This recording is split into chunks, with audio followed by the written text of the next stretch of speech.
பர்த்டேவை celebrate பண்ணுறதுக்காக ஜாலியாக நம்ம எதனா ஒரு ட்ரிப் போகலாம், எங்கன்னா ஊர் சுற்றலாம் அப்படின்னு சொல்லிட்டு நாங்கள் போன ஊர் தான் சென்னை.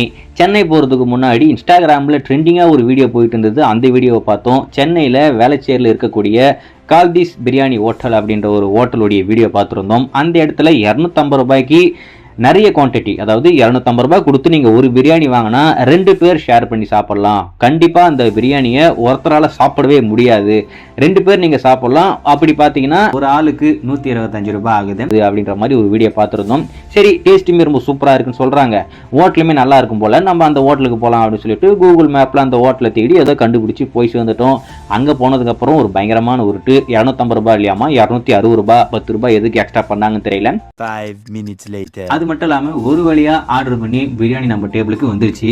அதில் இன்னொரு உருட்டு என்னன்னா, அவங்க சொன்ன மாதிரி பீஸும் கிடையாது, குவான்டிட்டியும் கிடையாது. நீங்கள் ஒரு பிரியாணி வாங்கினா ஒருத்தருக்கே பத்தாது, அந்த அளவுக்கு கம்மியாக தான் கொடுக்குறாங்க.